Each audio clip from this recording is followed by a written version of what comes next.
Then it's 2020, yeah, 2000, yeah, so 22 years ago. Yeah, 22 now.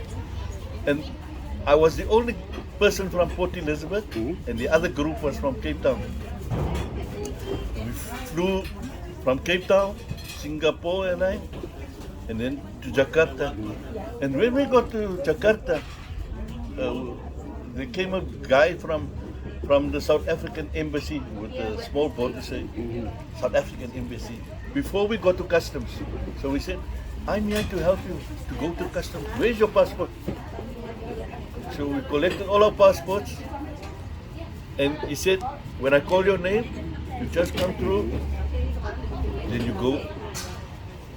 So everybody went through, and I was the last person standing there. 5 minutes, 10 minutes. What's wrong? So we came and said, but Yusuf, something wrong with your passport. My passport? What's wrong with my passport? He said, no, official in kantoor. He asked, where Pak Yusuf get passport? I said, no, it's South Africa. He said, no, tidak. He looked just like me. And he spoke with you in bahasa. In bahasa. He said, yeah. You should try this ibu. Oh, terima kasih Bayang. This is Indonesian steam cake and this is Jalan Ponte from Makassar. Oh, from Makassar. Oh, terima kasih. Yeah, Ya, Makassar. makasih Bayang, syukran. Yeah. So they wouldn't let me go through, so we had to get another official and says, look at this man's passport. Look, he's Indonesian. So he said, no, he's South African, he's with that group and stuff.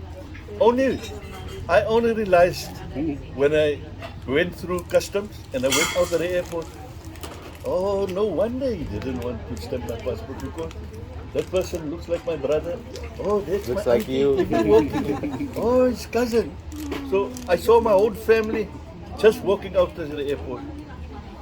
But my biggest problem is I must learn to bicara bahasa because I was standing in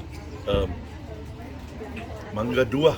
Yeah, everybody started to speak bahasa with you. Yes, everybody speaks bahasa to me. Even in a shop, I saw Why you speak English? Why?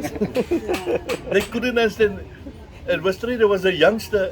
He must have been about I would think 20, and he was selling a small bag, and I thought, oh, there's a handy bag. I need that bag. So I stopped him. So I said, need that bag. He kept quiet. I said, how much for that bag? He was so dumbstruck. He said, Yeah. Bismillah. Please. why did you not speaking Bahasa? Yeah. And they didn't speak English. He was completely confused. Why? So I actually asked him, okay, you take a guess where I'm from. He said, no, Indonesia. I said, no, I'm not from Indonesia. I said, Malaysia? He said, Thailand? I said, no, I'm not from Thailand. He said, no, now I don't know. You confuse me. Because he says, everything shows Indonesian, but you're not speaking the language. So I said, Africa Selatan. So I had to actually give him a little bit of the history of Sheikh Yusuf, because at that point in time, you couldn't understand what is the connection that I look completely Indonesian, but I'm not Indonesian. In actual fact, at the diaspora in 2013, I had the same problem.